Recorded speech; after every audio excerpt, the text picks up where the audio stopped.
കുറേ നാളായിട്ടോ നമ്മൾ നമ്മുടെ വീട്ടിൽ ബീഫ് വാങ്ങിച്ചിട്ട്. അപ്പം ബീഫ് ഇവിടെ അങ്ങനെ ആർക്കും വലിയ പ്രിയമില്ല. ഒന്നാമത്തെ കാര്യം അമ്മയ്ക്ക് ബീഫ് കൂട്ടാൻ പറ്റില്ല. പിന്നെ എനിക്കും തന്നെ ബീഫ് കൂട്ടി കഴിഞ്ഞിട്ടുണ്ടെങ്കിൽ മേലേക്കടെ ഇങ്ങനെ മേല് ഫുള്ളും ചൊറിഞ്ഞു പൊന്തണ അങ്ങനത്തെ പ്രശ്നങ്ങളൊക്കെ ഉണ്ട്. പക്ഷേ അയിത്തേട്ടന് ബീഫ് ഭയങ്കര ഇഷ്ടമാണ് കേട്ടോ. നമ്മൾ എപ്പോഴും ചിക്കനും ഫിഷൊക്കെ തന്നെയാണ് വാങ്ങിക്കാറ്. അയിത്തേട്ടന് ഇന്ന് ബീഫ് കൂട്ടാൻ പൂതിയാണെന്ന് പറഞ്ഞപ്പോൾ ഞാൻ പറഞ്ഞു ആയിക്കോട്ടെ നിങ്ങൾ കൊണ്ടുവരി വാങ്ങിച്ച് കൊണ്ടുവരാൻ പറഞ്ഞു. അങ്ങനെ വളരെ കുറച്ച് മാത്രമാണ് കേട്ടോ വാങ്ങിച്ചിട്ടുള്ളൂ. അങ്ങനെ ഞാൻ എൻ്റേതായൊരു റെസിപ്പിയിൽ ഉണ്ടാക്കുകയാണ് കേട്ടോ. പിന്നെ അതിൽ തന്നെ എപ്പോഴും പറയും നീ എന്തുണ്ടാക്കിയാലും നല്ല ടേസ്റ്റാന്ന് പറയുമ്പോൾ പിന്നെ ആ ഒരു ധൈര്യം ഉള്ളത് കൊണ്ട് ഞാൻ പിന്നെ ഒന്നും മടിച്ചില്ല, വേഗം തന്നെ ഉണ്ടാക്കാൻ തുനിഞ്ഞിട്ടുണ്ട് കേട്ടോ. എൻ്റേതായ രീതിയാണ് കേട്ടോ, എല്ലാവരും എങ്ങനെ ഉണ്ടാക്കണമെന്ന് അറിയില്ല, ഞാൻ എൻ്റെ റെസിപ്പിയിലാണ് കേട്ടോ ഉണ്ടാക്കണത്. അപ്പം അതിനാവശ്യമുള്ള മസാലകൾ മല്ലിപ്പൊടി, മുളക് പൊടി, മഞ്ഞൾപ്പൊടി, അതുപോലെ മീറ്റ് മസാല എല്ലാം കൂടെ ഞാനൊന്ന് വറുത്തിട്ടുണ്ട് കേട്ടോ. ഒന്ന് ജസ്റ്റ് ചട്ടിക്കകത്തിട്ട് ചൂടാക്കിയിട്ട് പിന്നെ നമ്മൾ കഴുകി വൃത്തിയാക്കി വെച്ചേക്കണ ബീഫിനകത്തേക്ക് മസാലകളെല്ലാം ഇട്ട്, അതുപോലെ ഉപ്പ്, കുറച്ച് കറിവേപ്പില, പിന്നെ വേവാൻ വേണ്ടിയിട്ട് ആവശ്യമുള്ള പാകത്തിന് വെള്ളം കൂടി ഒഴിച്ചിട്ട് നല്ല പോലെ മിക്സ് ചെയ്ത് ഞാൻ കുക്കറിനകത്ത് വെച്ചിട്ട് ഇനി വിസിലടുപ്പിക്കുകയാണ് കേട്ടോ.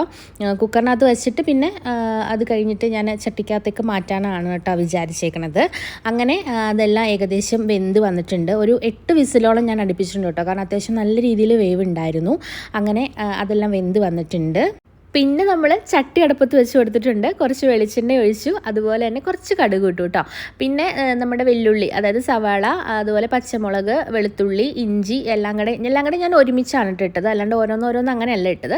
എല്ലാം കൂടെ ഒരുമിച്ചിട്ട് അതൊന്ന് വാടി വന്നപ്പോഴത്തേനും പൊടികൾ ഇട്ട് കൊടുത്തു. പൊടികളെന്ന് പറഞ്ഞാൽ മീറ്റ് മസാലയുടെ മാത്രം കുറവുണ്ടായിട്ടുണ്ടായിരുന്നുള്ളൂ, അത് എരിവൊക്കെ പാകമായിരുന്നു. പിന്നെ കുറച്ച് മീറ്റ് മസാല ഇട്ട് കൊടുത്തിട്ട് നല്ലപോലെ കുറച്ച് വെള്ളം കൂടെ ഒഴിച്ച് നല്ലപോലെ യോജിപ്പിച്ചിട്ടുണ്ട് കേട്ടോ. പിന്നെ ഒരു സവാളയുടെ പകുതി അരിഞ്ഞതും, അതുപോലെ കുറച്ച് തേങ്ങാക്കൊത്തും, പിന്നെ കുറച്ച് കറിവേപ്പിലയും കൂടെ ഇട്ടിട്ട് ഞാൻ ജസ്റ്റ് ഒന്ന് മൂടി വെച്ചിട്ടുണ്ട് കേട്ടോ. ഇളക്കി കൊടുത്തിട്ടില്ല, ഒന്ന് മൂടി വെച്ചിട്ടുള്ളൂ ഒരു ആവി കയറാൻ വേണ്ടിയിട്ട്.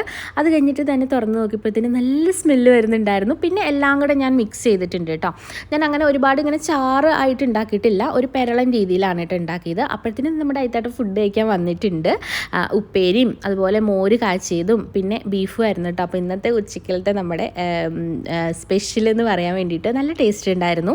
ഞാൻ ഉണ്ടാക്കിയത് കൊണ്ട് പറയല്ല, നല്ല ടേസ്റ്റ് ആയിരുന്നു. അപ്പോൾ ഇന്നത്തെ വീഡിയോ ഇത്രേ ഉള്ളൂ. ഇഷ്ടപ്പെട്ടാൽ എല്ലാവരും സപ്പോർട്ട് ചെയ്ത് സബ്സ്ക്രൈബ് ചെയ്യണേ. Tata bye bye, see U.